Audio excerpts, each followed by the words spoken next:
The promise wasn't written down. It didn't need to be. It was one of those old-school look-mays, hand-on-the-shoulder type promises. The kind made between family, where honor still meant something, where loyalty didn't need to be proven because it was assumed. And I believed him. God help me, I believed him. His name's Jason. My older brother. 2 years ahead of me, same crooked nose from Dad, same bad knees from high school football. We weren't best friends, but we were brothers, and in our family, that was supposed to mean everything. We grew up dirt poor. Like 1 pair of shoes per year, ramen 5 nights a week, heat cuts out in the winter kind of poor. Mom worked 2 jobs. Dad bailed when I was 10. Jason stepped up a little, not like a hero, more like a guy who took out the trash when Mom screamed long enough. Fast forward 20 years, and somehow, I pulled us out. I did the thing no one thought I could. I made it. I started a business right out of college. Custom carpentry, high-end builds, luxury decks, wine cellars, that kind of thing. It started small. Just me, a borrowed truck, and a few Craigslist gigs. But I hustled. I networked. I built a reputation. By 32, I had 2 trucks, a dozen guys on payroll, and a waiting list 6 months long. That's when I bought the cabin. It was this run-down, half-collapsed piece of land up in the Catskills, 3 acres of moss and rot and beautiful, painful memory. See, it was Grandpa's place. We spent every summer there as kids, chasing frogs and getting eaten alive by mosquitoes. It was abandoned after he died. Left to fall apart. But when it went up for tax sale, I couldn't let it go. So I bought it. And I promised I'd restore it. Not just for me, for us. For the family. For the roots we barely had. Jason was the only one who came to see it with me.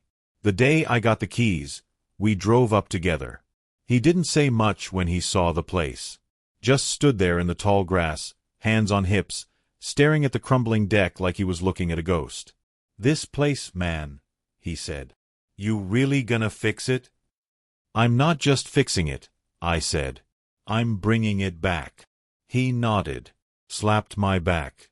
Then he looked me dead in the eye and said, "Whatever you need, I got you. I'll protect this place with you. Promise." It was one of the few moments I really believed he meant it. A year later, my business took a hit. Not a little one, a full-on storm. My project manager embezzled a chunk of cash, a client sued over defective materials, and suddenly my accounts were bleeding. I needed to free up funds, fast. And that meant shifting some assets around. Including the cabin. It killed me, but I made a plan. I'd temporarily transfer the deed to Jason's name. Clean on paper. Legal. Just a holding move. He agreed without hesitation. "Whatever it takes," he said. "We're family." I signed the paperwork. Felt a knot in my chest as I slid the cabin out of my name. But it was safe with him, right? Right. For a while, things calmed down. I plugged the holes in the business. Started getting back on my feet. The storm passed, and I was ready to bring everything back in order. That's when I called Jason. No answer. Then I texted. Then I emailed. Then I drove up to the cabin. And it was gone. I mean literally, the cabin was gone. Leveled. Bulldozed. Grass flattened like someone had poured bleach on a memory. There was a for sale sign out front. With a realtor's name. And a sold sticker slapped across it. I stood there in the wind, staring at the ghost of our childhood, the place I promised to protect, the promise he swore he'd keep, and I felt something break clean in half inside me. Jason had sold it. Without a word. Without asking. For cash. For his debt. He didn't just break a promise. He shattered something sacred. I didn't go home after I saw the for sale sign. I drove straight to Jason's place. He lived in this low-rise condo complex about 40 minutes from the city, paid for mostly with the help of the same guy whose life he just pissed on. Me. I helped him with the down payment. Co-signed on his truck loan. Lent him cash when his car broke down last winter without even thinking twice. When I pulled into the parking lot, I could already feel the heat rising in my chest. Not the kind of anger that makes you scream, the kind that simmers like a pressure cooker seconds from blowing the lid off. I knocked on his door. No answer. Knocked again, louder. And then he opened it, acting like I was there to borrow a lawn chair. "Hey," he said, casual. "Didn't expect you." I pushed past him.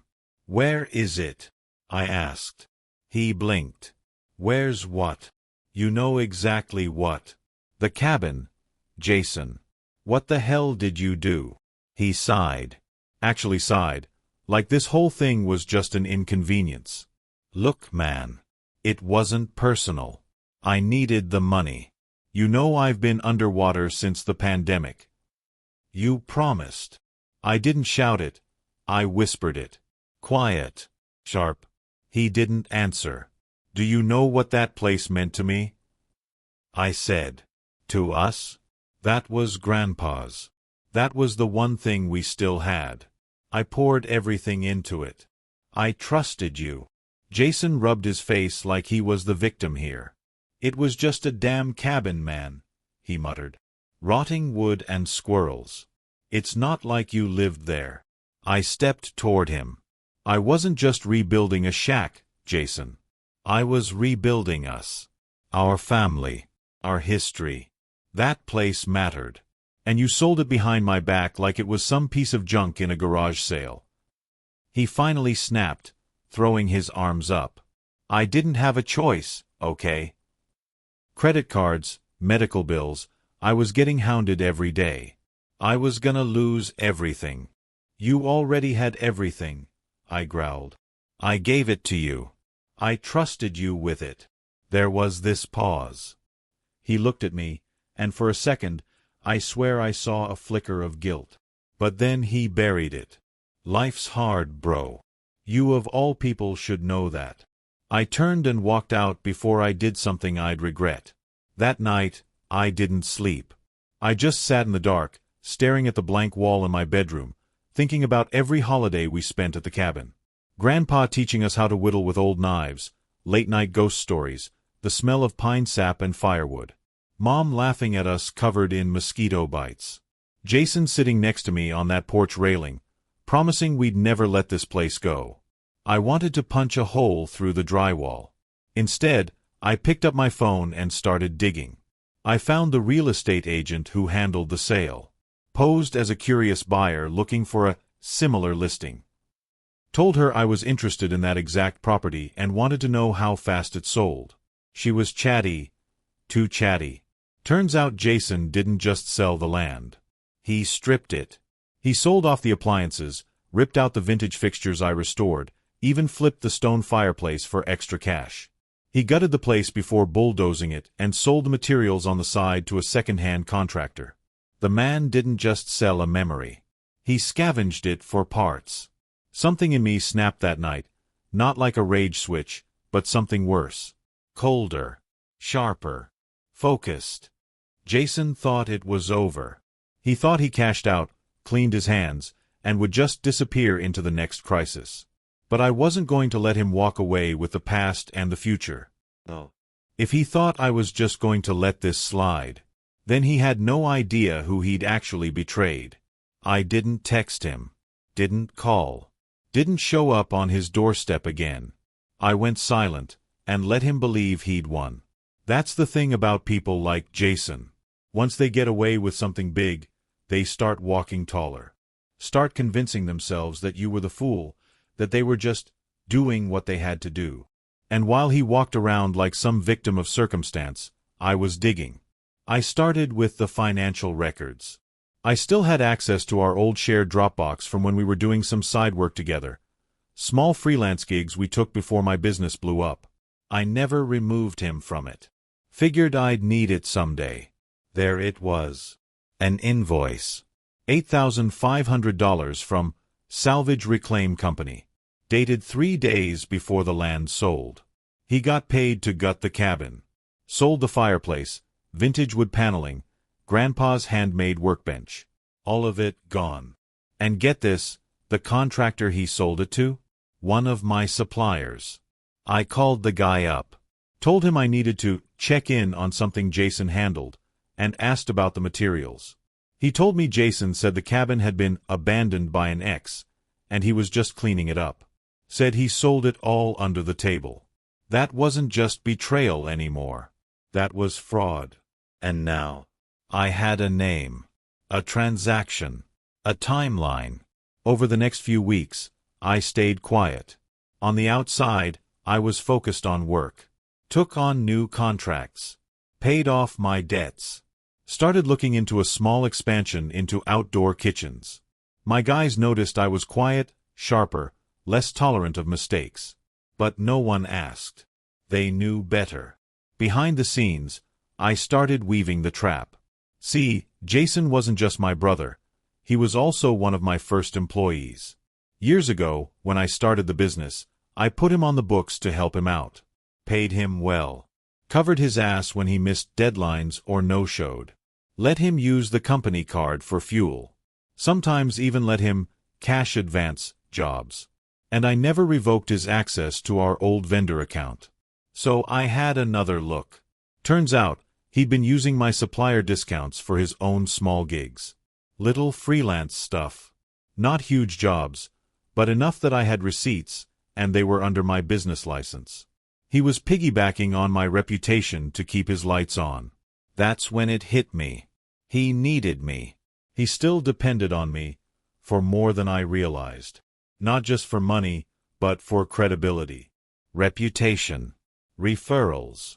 That sweet little circle of trust I'd spent a decade building. And that's what I was going to burn down. Step 1. I called the suppliers. Told them Jason was no longer affiliated with my business in any capacity, and that he'd been abusing our account. They cut him off immediately. One even said, "Honestly, we've had issues with that guy. Thanks for the heads up." Step 2. I contacted a few of my contractor clients. Passed them some screenshots. Invoices with my license on them, tied to Jason's jobs. Quietly explained that I had nothing to do with them, and wouldn't recommend working with him. Within days, the calls stopped coming in for him. Step 3. I reached out to the salvage company. Not to yell, to ask questions. Professional, legal questions. I let them know that the structure Jason gutted had been under dispute, and that he may have misrepresented ownership at the time of sale. The guy on the phone got real nervous, real fast. Said, "We don't want any legal smoke," and offered to provide full documentation of the purchase. I took it. Smiled. That paperwork might come in handy later. Step 4. I filed a quiet civil claim, not for revenge, but for restitution. See, Jason wasn't just shady. He made money on property that still had my name on parts of the title transfer paperwork. It was a temporary transfer. I had proof the move was for tax reasons, even a signed email chain. With a solid enough lawyer, I could argue that the cabin was liquidated fraudulently. Not to get it back, it was gone, but to squeeze him financially. I didn't want the cash. I wanted him to feel the walls closing in. Jason texted me a week later. "Hey, did you talk to the suppliers?" Getting weird responses. "Can we talk?" I didn't reply. Another text came 3 days later. "Bro, are you freezing me out?" And then finally, "You're really gonna let this ruin everything? Over some F***king cabin?" No. Not over the cabin. Over the promise. Over the knife in my back when I wasn't looking. Over the fact that I gave him trust, and he sold it to the highest bidder. The lawsuit was filed. Quiet. Clean. Professional. He'd find out soon enough.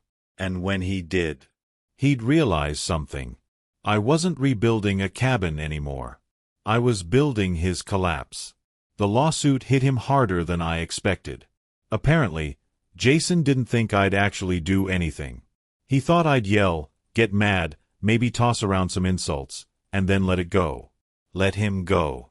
Maybe even patch things up in a few months after I cooled off. But when the court documents arrived at his door, yeah, that was the first real punch to the gut. He called me. Didn't even bother pretending to be calm. "Are you serious with this? You're suing me? Your own brother?"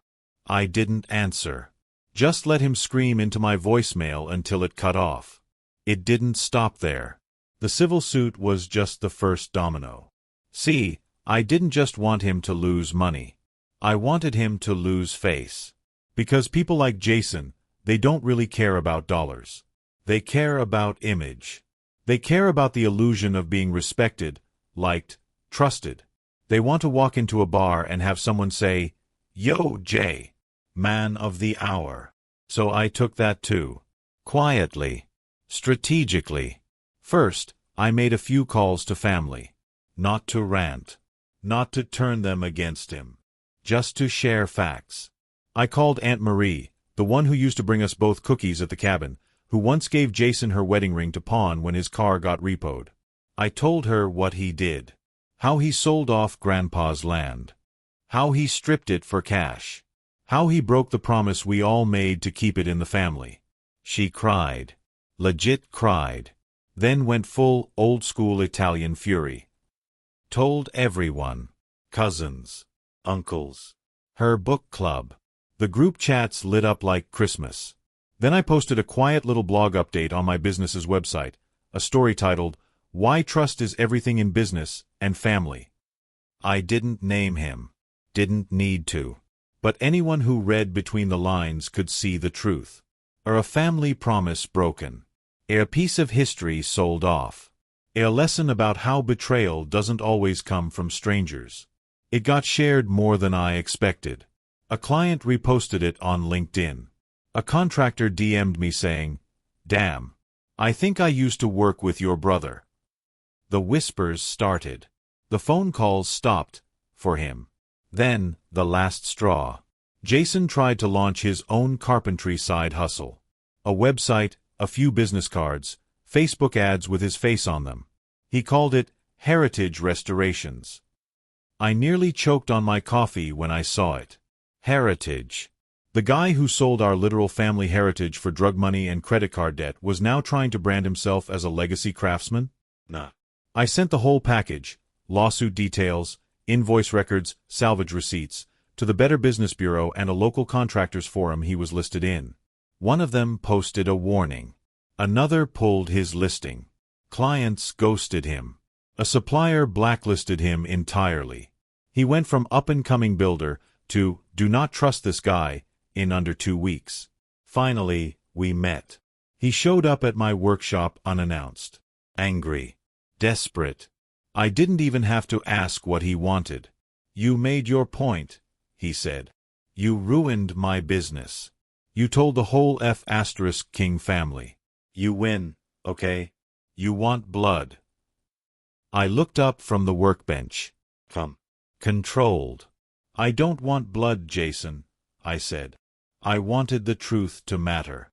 I wanted the one damn promise you made to mean something." He sat down on a pile of plywood, head in his hands. "Things got bad, man. I was drowning. You dragged me down with you." He looked up, eyes bloodshot. "You really gonna leave me with nothing?" I walked over. Handed him a check. Not a big one, just enough to cover his legal costs and maybe a few months' rent. He stared at it, stunned. "I don't want you homeless," I said. "I want you humbled." He didn't thank me. Didn't apologize. Just walked out the door, check in hand, shoulders slumped like a man finally realizing the damage wasn't just done, it was permanent. The suit settled a month later. He signed everything. No fight. I got a judgment for damages. Not enough to replace what was lost, but enough to leave a mark. The land was gone. The cabin, dust. But Jason? He was finally accountable. And I made sure the people who mattered knew exactly what he did. Not with anger. Not with violence. With truth. Because the best revenge isn't about taking something from someone. It's about making sure they can never pretend to be the hero in their own story again. It's been a year. 12 months since the lawsuit. 12 months since Jason sold off the last memory of our childhood for a quick payout and left me standing in the wreckage. 12 months since I turned cold and calculated, and took back every inch of ground he stole. And in that time, I've thought about it all, a lot. Not just the betrayal. Not just the revenge. But everything in between. See, the cabin wasn't just wood and nails. It wasn't just land. It was hope. It was the one place that felt untouchable when the world around us was falling apart. When Mom couldn't afford groceries, when Dad ghosted us, when birthdays were just cheap pizza and rented movies. The cabin was where we were still us. Where it felt like maybe, just maybe, we could still hold something together. So when Jason sold it, when he ripped it apart for scraps, it wasn't just a betrayal of trust. It was a betrayal of history, of who we were. And maybe, somewhere deep down, that's why the revenge had to be so precise. Because it wasn't just about punishing him. It was about making it clear, to him, to our family, to myself, that what he did had weight. That you don't just sell off sacred things and walk away clean. I visited the property once after everything was finalized. It's just flat land now. Grass growing uneven. The for sale sign is gone. Some new development company owns it now. Probably gonna build a modern vacation rental on it. Something cold. Empty. Minimalist. No soul. I stood there in the middle of it for a while. Didn't cry. Didn't rage. Just stood there and said out loud, "It's done." Because it was. Jason would never come back from this. His little side business? Gone. His client base? Gone. His reputation? Tainted. And not because I slandered him, but because I made sure the truth followed him everywhere he went. He still lived in that condo. Still bouncing between low-level renovation gigs. Word was, he tried to pick up work under a new name, but the circles are small, and the internet never forgets. Last I heard, he was thinking of moving out of state. Fresh start. Maybe that's the best thing for him. Maybe not. I don't really care anymore.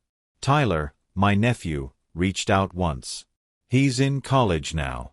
I didn't even realize how old he'd gotten. He sent a message that said, "Uncle Mark, I heard what happened. I don't blame you. Just wanted you to know." I told him, "You've got your own life now. Live it better than we did." He said he would. And me? I'm doing good. I rebuilt the business, stronger than ever. Took on a new partner, someone loyal, sharp, real. We opened a second office, started mentoring young builders, teaching them how to build with pride and not cut corners. But more than that, I rebuilt something in me. Something I didn't even realize Jason had been slowly wearing down for years. Boundaries. Self-respect. The ability to say, "No. You don't get to hurt me," and stay in the room. People always say revenge is a waste of energy. That, the best revenge is living well. I disagree. The best revenge is truth. The best revenge is making sure that when someone sets your world on fire, they don't get to warm their hands by the flames. I didn't scream. I didn't swing.